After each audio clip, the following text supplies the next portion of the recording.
सो देखते हैं कि नेक्स्ट 24 आवर्स में आप अपनी लाइफ में क्या एक्सपेक्ट कर सकते हैं, किसी तरह का पर्टिकुलर मैसेज है, गाइडेंस है या फिर कोई और इन्फॉर्मेशन है। सो लेट्स सी क्या है कार्ड्स।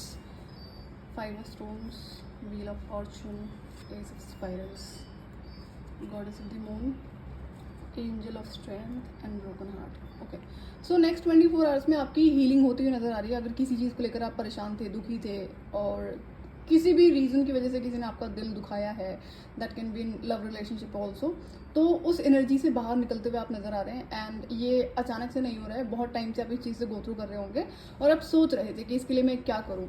तो अब आप क्या करोगे कि आप अपने ऊपर काम करोगे, आपको बहुत सारी एनर्जी भी फील होगी। अगर अभी तक आप लोअर वाइब्रेशंस में थे तो अचानक से आपको ये चीज़ फील होगी, बट कुछ ना कुछ आपने इस पर सोच विचार करे हैं कि कैसे खुद को इस सिचुएशन से बाहर निकालना चाहिए। आप अपनी इंट्यूशन पावर से बहुत ज़्यादा कनेक्ट करते हुए नजर आ रहे हैं। एंड आई कैन सी कि सेल्फ लव में आप काफ़ी आगे बढ़ेंगे अब। तो यहाँ पर ये भी है कि जो एनर्जी अभी तक आपने एनर्जी टाइम दूसरों पर इन्वेस्ट किया है, वो अब आप खुद पर इन्वेस्ट करेंगे। और जो सैडनेस की एनर्जी है, इसे आप कैसे अपनी अबंडेंस में कन्वर्ट कर सकते हैं, ऐसा भी कुछ सोचते आप यहाँ पर नजर आ रहे हैं। तो ये बहुत अच्छी बात है। एंड आप अपना हार्ट खुद से हील कर रहे हैं, किसी और की हेल्प नहीं ले रहे हैं, ना कि किसी हीलर की या फिर किसी और ने कुछ बोला होगा। बहुत टाइम से जो आप सोच रहे थे कि कैसे निकला जाए, तो वो चीज़ अब यहाँ पर होती हुई नजर आ रही है। एंड हो सकता है कि आपकी जो एनर्जी है वो बहुत हीलिंग है एंड इसका लोगों ने डेफिनेटली फायदा उठाया है।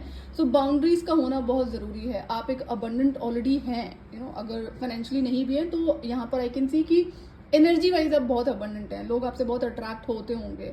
तो ये हमें समझना होता है, जब हमारी खुद की एनर्जीज मैग्नेटिक होती हैं, हीलिंग होती हैं, तो जो डार्क एंटिटीज होती हैं in the form of humans, वो आपकी लाइफ में आते हैं और बहुत प्यार से आते हैं।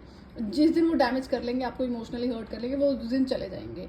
लेकिन जैसे ही वो आपको देखेंगे कि आप हील हो गए हो, अब आप फिर से खुश हो, तो वो आपकी लाइफ में कम बैक करने की कोशिश ज़रूर करते हैं, किसी न किसी बहाने से, और या फिर फेक अपॉलॉजी करके, फेक इमोशंस दिखा के, फेक टीयर्स दिखा के। तो मेक श्योर कि आप ये गलती ना करें एंड अपनी लाइफ में आगे बढ़ें। सो ये थी आपकी रीडिंग। अगर आपसे रेजोनेट करती है तो आप गाइडेंस को फॉलो कर सकते हैं। Till then bye bye.